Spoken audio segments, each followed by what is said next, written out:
Well, first I just want to welcome everyone here for attending our annual luncheon. And I would like to introduce our speaker today, who probably needs no introduction, Stephen Smith, Executive Director of West Virginia Healthy Kids and Families Coalition. And you've probably heard about some of their initiatives, which include Our Children, Our Future, which is a campaign to end child poverty in West Virginia, and our Vote, Our Future. We often hear how West Virginia is ranked at the bottom of almost everything. But under Stephen's leadership, this coalition is changing that in innovative ways and providing the outlet by which anyone can be directly involved in powerful change through influencing legislation in Charleston. We will learn more about that process today. On a personal level, this is a special treat for me today because I often get to experience firsthand, as chair of another organization, Positive Spin, how one of the policy areas visited by this coalition, which is exercise, can really change the lives of West Virginians. People who are overweight, depressed, at the end of their rope, and with their last penny in their pocket can experience amazing change simply by getting on a bike. And as president of this league, I hope you are inspired today to participate in this innovative organization's objectives. In fact, our league is hosting an electoral workshop on behalf of Our Children, Our Future on July 28th, and Stephen will talk about that a little bit more. I want to add that Our Children, Our Future was just in Washington, D.C. this Friday, receiving recognition in Congress, which you can talk about a little bit more. And after the talk today, we'll have a brief award ceremony. And I want to bring to everyone's attention, for both new and existing members, that to please stay afterwards if you can, unless you absolutely have to leave. Because in order to proceed with a business meeting, we need a quorum of at least 15 members to have the business meeting. And so without further ado, Stephen.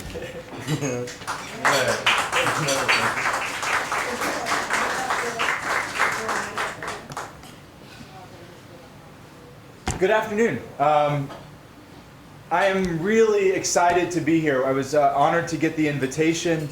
The League of Women Voters is an organization that I have looked up to for a decade. Ever since I started as an organizer, it's always been encouraging and inspiring to see what the League does for the greater good. That we hear a lot about how dirty the game of politics has become, and the League is one of the few organizations that is not only committed to doing the right thing, but doing it the right way. And I'm grateful for the work you do and for the opportunity to be here.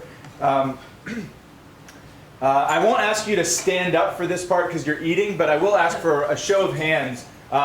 Raise your hand if your birthday falls. I promise this will make sense. If your birthday falls between January 1 and June 15, raise your hand. Okay, so look around. Those of you whose hands are raised, it should be about 48% of you. If you're not raising your hand, you probably know someone who is. The folks who are raising their hand represent the percentage of kids in our state who live in a family that doesn't have enough money to make ends meet. 48%, 1 in 2 kids in our state live in a family where they're struggling for the basics.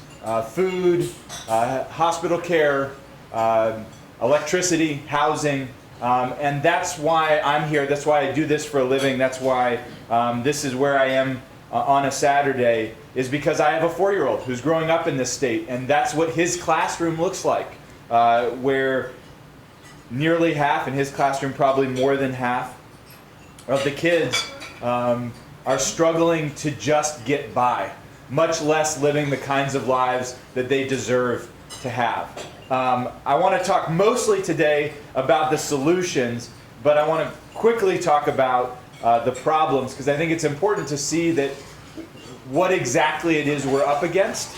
And so you're going to help me with this part too. So take the average family 40 years ago in West Virginia. Compare that to the average family today, so 2 generations ago versus now. Are there more jobs or less jobs than there were 40 years ago?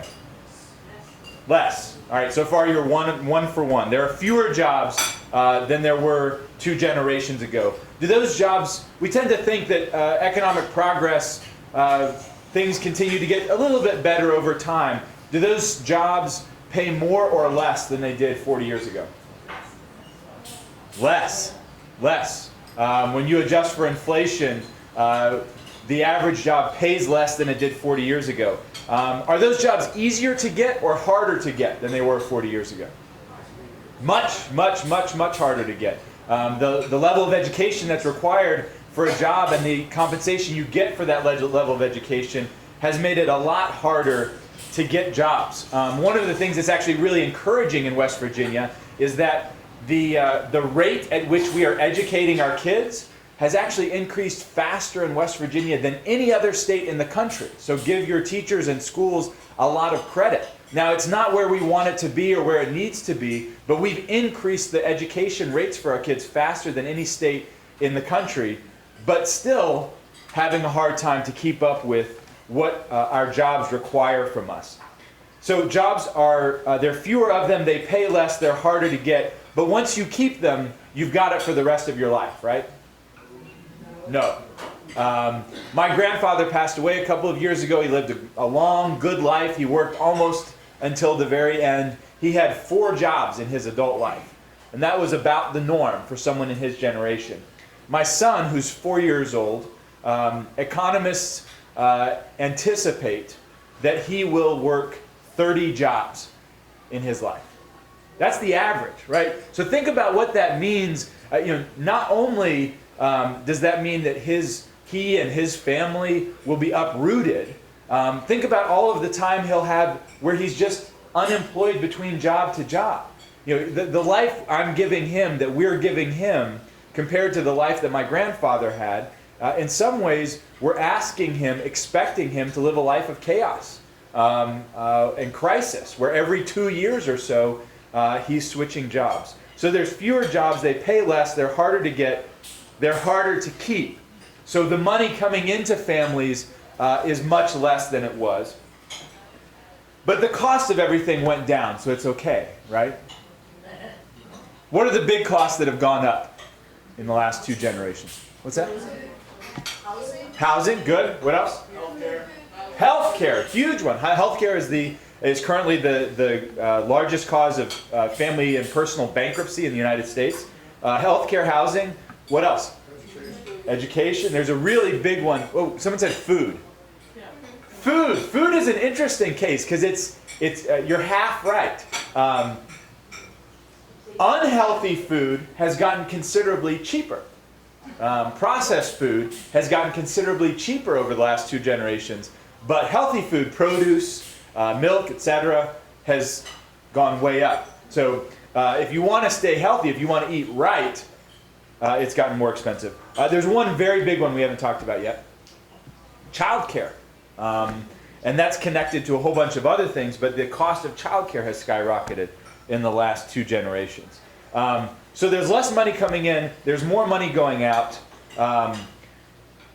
In previous generations, during a crisis like this, we would have all of these informal institutions that we would rely on, right? But let's look at those institutions. Church participation, up or down in the last 40 years?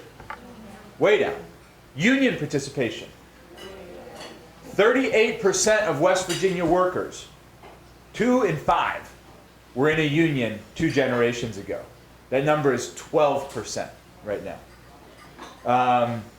And people make a lot of hay out of the fact that government is providing all of this help and that people are supposedly getting wealthy or milking the system. But the overall benefit that goes from government to poor families has decreased considerably, especially in the last 15 years, but overall in the last 40 years, to the point where, and I almost hesitate to bring up this statistic because people refuse to believe it's true.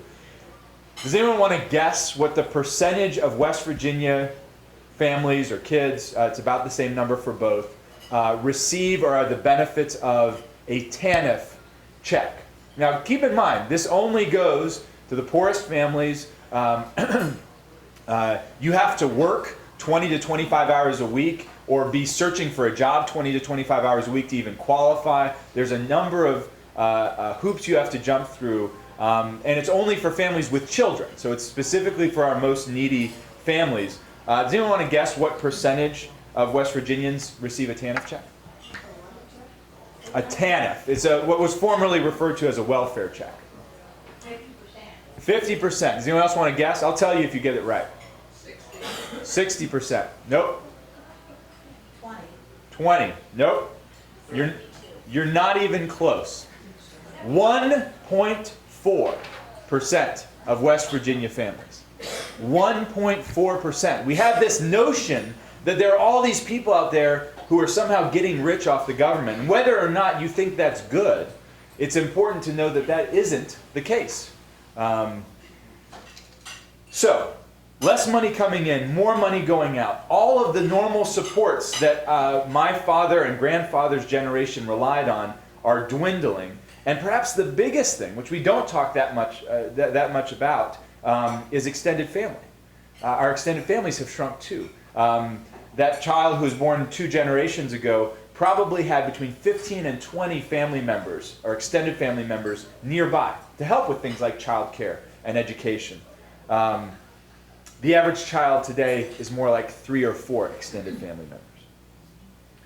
So I mention all of that not to cast a pall over our session today, but to ground us in how big this crisis is, and that our organization sort of takes the mindset that because of all of that, there's no single program, there's no government solution, there's no outside company, there's no political party that is going to solve all of that. That the only way we're going to have a shot at tackling something this big is to take it on ourselves. Is that we often say in our meetings, it's up to us. We say we don't fight for kids and families, we are kids and families. We don't go to the government asking them to take action. We say we want to be the government. We want to govern. We want to take charge of our communities and our state, not wait for someone else to. So sometimes we call this, how do we go from grievance, complaining about the things we don't like, to governance, coming up with and implementing solutions of how we want things to be better. Here's what that looks like. So instead of just working on, or in addition to just working on issue campaigns, which are important, we try to write our own policies, our own legislation, and set the agenda. In addition to just holding candidate forums, which we love to do, and which you guys do better than anybody, we say, how do we take the next step and train candidates to run for office, and then train them once they're in office on how to be responsive when they govern. In addition to voter registration, we say, how can we educate and turn out especially young and unlikely voters?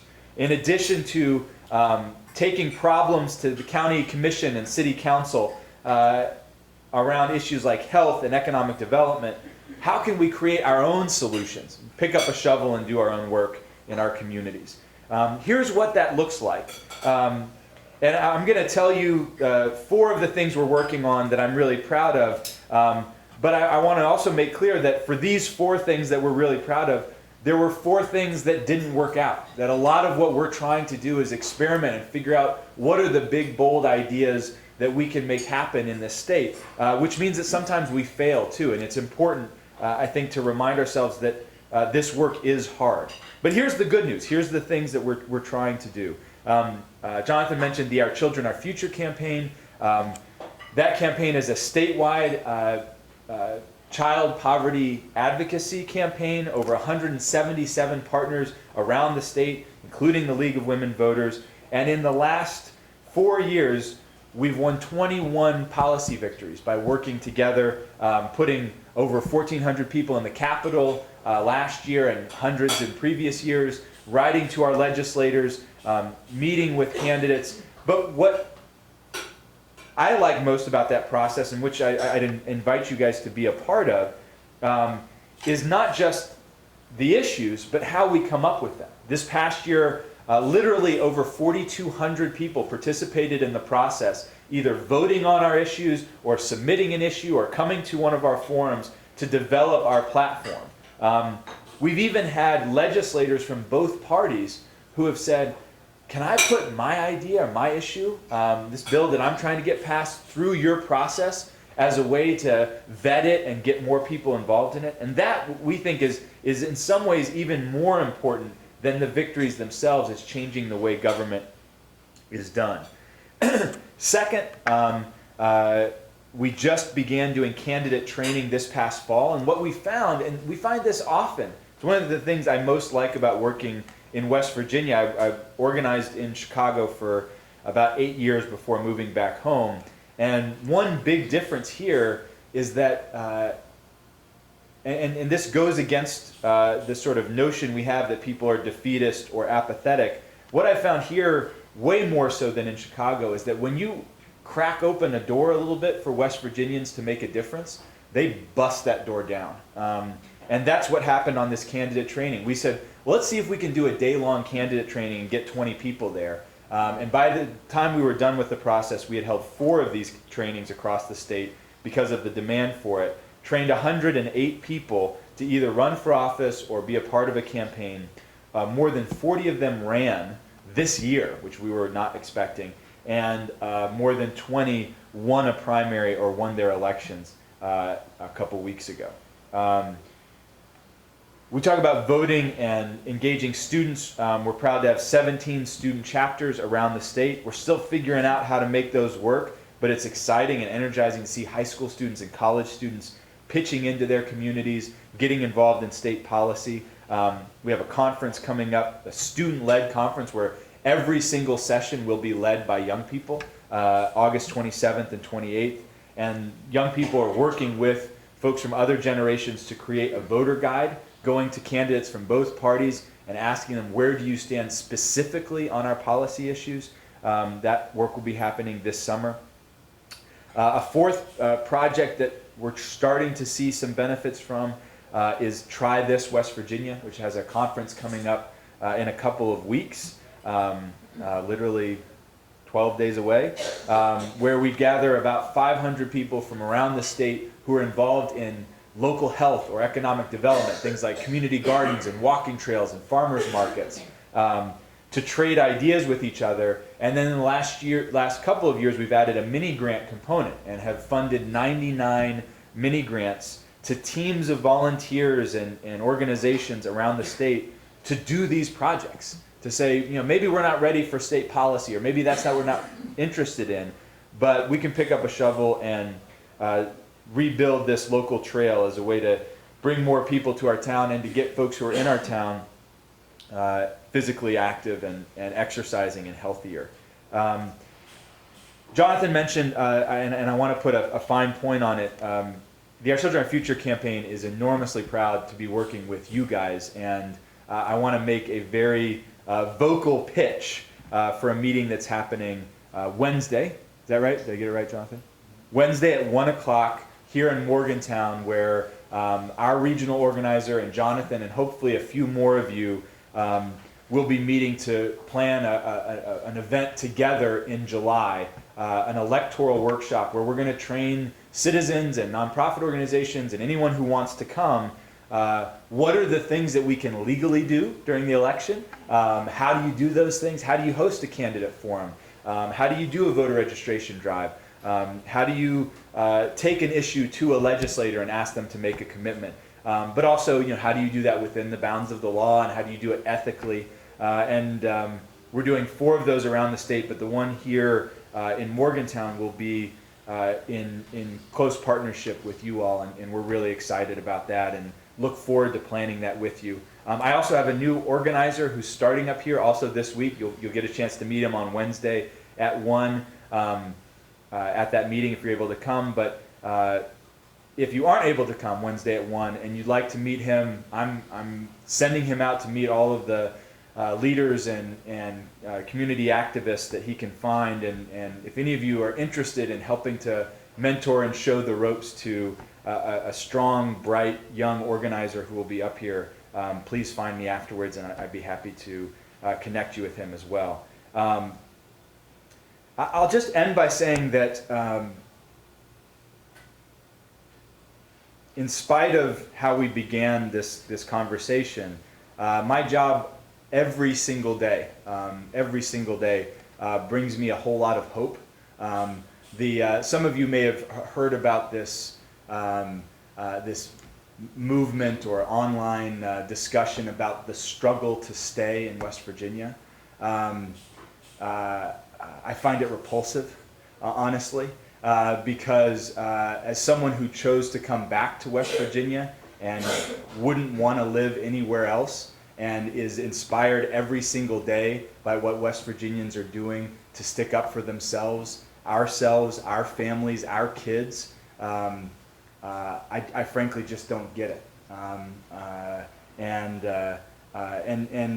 for the folks, the vast majority of us who enjoy being here, who love being here, and who are staying here and struggling to make it better, it's frustrating to see folks hemming and hawing about whether or not they even want to be here. I understand the sentiment, and I understand that there's some things and gizmos and activities that you can't get as a 25-year-old in West Virginia that you might be able to get in New York or DC or Los Angeles. But my job reminds me every day that in spite of the struggles that we have, and in some cases because of our resilience to those problems, there is no more hopeful and better place to be and to do this work. So thank you guys so much for having me. Shall I take a couple questions, Jonathan? Would that be helpful? I don't want to mess up the agenda, but I'm happy to take questions, and again, just thrilled to be here and appreciate the work that you guys do every day. Thank you all so much. Right. Yeah, thanks. All right.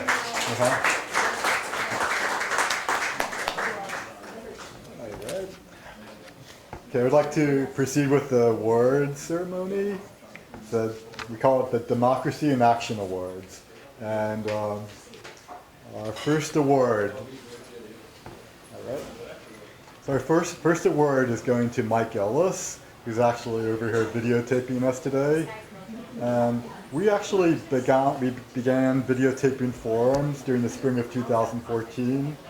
And our early attempts included work performed by some WVU students during the primary House of Delegates District 4951 candidate forum. However, their camera ran out of memory, so they didn't have any footage of one of the parties speaking.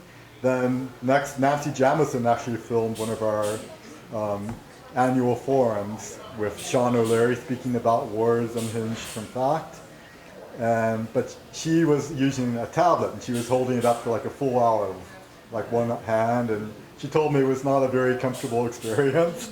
So fortunately, by the 2014 general election, Don Spencer, who I think he just walked out, but who had chaired the local government committee of our league, and whose committee had an initiative to provide guidance to the county commission to make them more transparent, put us in touch with Mike Ellis of West TV, who had been videotaping county commission meetings. And the rest is history.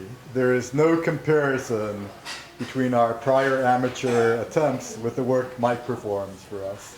The footage is refined and professional, and he offers his service to us freely to the benefit of the community.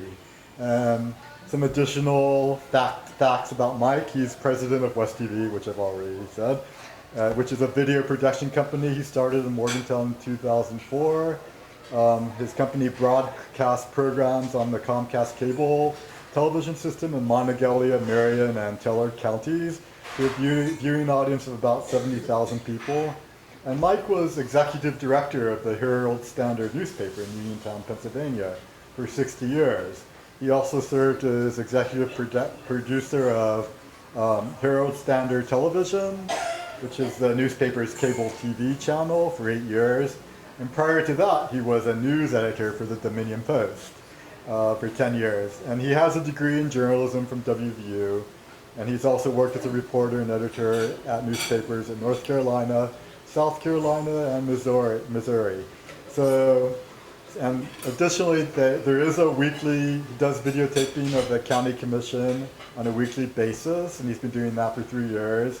And those videos are broadcast on Comcast Channel 15, and which is the city's Morgantown, which is the city's channel. He also has stuff on YouTube. He also puts it all up on YouTube too. Mike and his wife, Linda, reside in Morgantown. So I'd like Mike to come up and actually see if I have this. All right. Congratulations.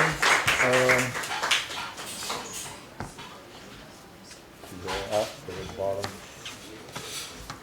Here is your certificate.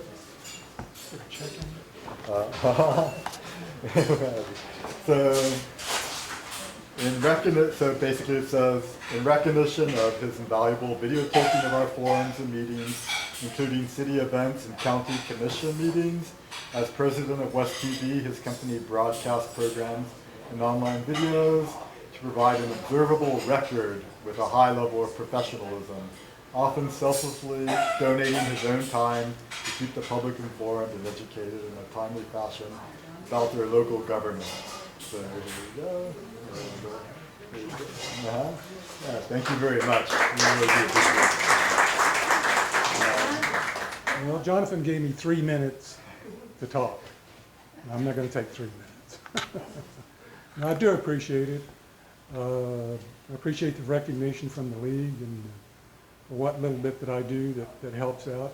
I just want to say I do believe in transparency in government, and that's one of the reasons that I started West TV, was to get some of the information in the community on cable TV so that the public could watch it for themselves. And the league's candidate forums have been a big part of that. I think for the first time, maybe a long time, maybe ever, I don't know, at least the public's got a chance to see some of the candidates up close and personal and ask some questions and get some background if they choose to watch it. But again, I do appreciate the recognition. It's not often that happens.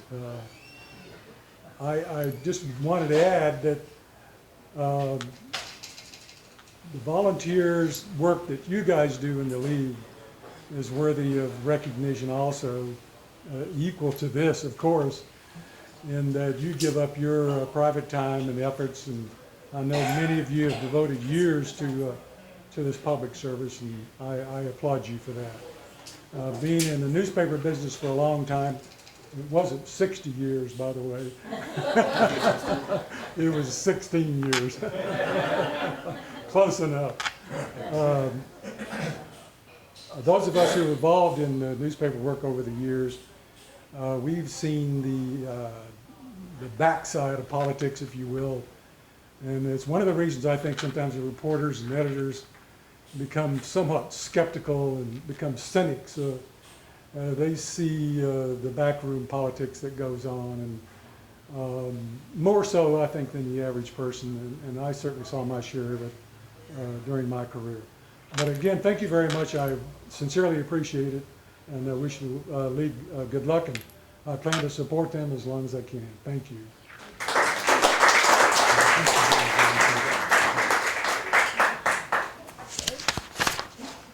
Our second award goes to Catherine Lozier, who couldn't be here today because she had an unexpected trip. But however, we will have a more formal ceremony at our orientation meeting, which will be on June 20th, and you're all invited.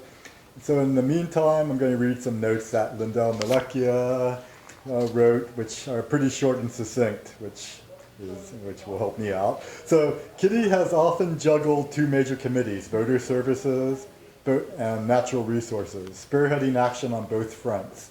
She has been involved in the league since the early 1970s, often as a board member, and she was president twice from 1998 to 2003, and then again from 2007 to 2011. Always ready to take action on issues, her steadfast presence in the league has guided our programs and community participation for more than 40 years. Her deep convictions for equality and her compassion for those in need have been an inspiration to our members. It's hard to say enough about Kitty, since she has been instrumental in keeping us together. And actually, here's her certificate. She did have something she wanted us to read on her behalf, and my mother, Shirley Rosenbaum, is going to read it for her. Here we go. Thank you for this award for Democracy in Action. I feel I would not have been in action if it were not for the League of Women Voters. So the whole organization should get the award. I joined the League when I moved to Morgantown and have been a member for about 46 years, since the early 70s. Since that time, we covered a lot of ground on a wide variety of issues. Two of the most memorable for me were going to City Council in the 1970s and asking them to oppose the coke ovens that were being proposed at Round Bottom south of Morgantown on the Monongahela River. Council opposed them, and the then Governor Jay Rockefeller excuse me, came to Morgantown and admitted that we did not need coke oven pollution in a university city. This was an air quality issue for the League. Then there were the 10 years in the 90s that the local league worked with the Federal Energy Regulatory Commission as an intervener while Mon Power was renewing their license for the dam on Cheat Lake. Mon Power needed to provide public recreation as a part of their renewal. The league was part of the community push that resulted in the park and trail on the Cheat Lake off Morgan's Run Road. This issue was critical because all the property around the lake was being purchased and the public access to the lake was becoming almost non-existent. I have been active with voter service for over 46 years, but putting on the forums is a full league activity that no one takes credit for.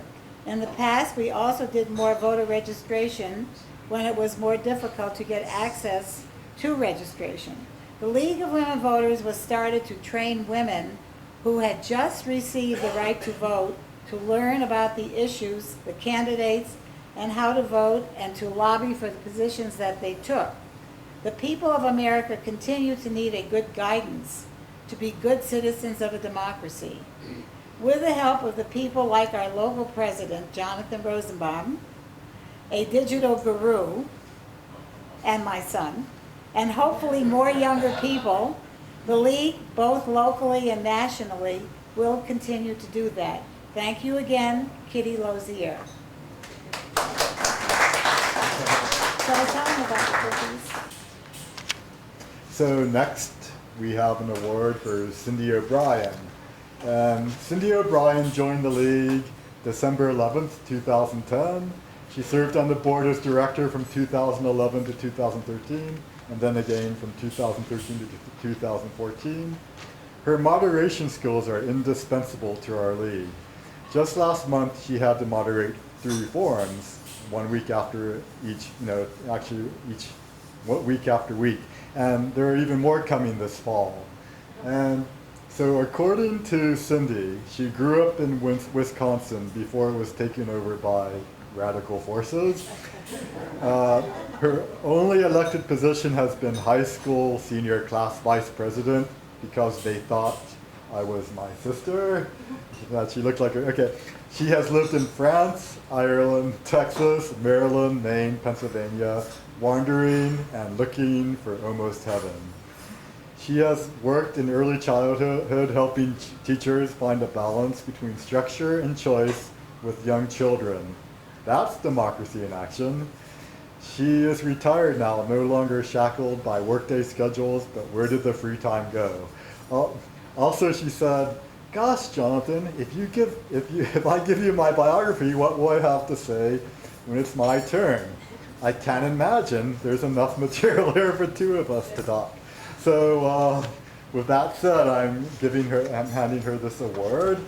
We basically said, in recognition of her invaluable contribution at moderating League forums with wit, wisdom, and calm control, thereby being our moderator of choice, and for her service as a director on the board from 2011 to 2014. So congratulations. Thank you.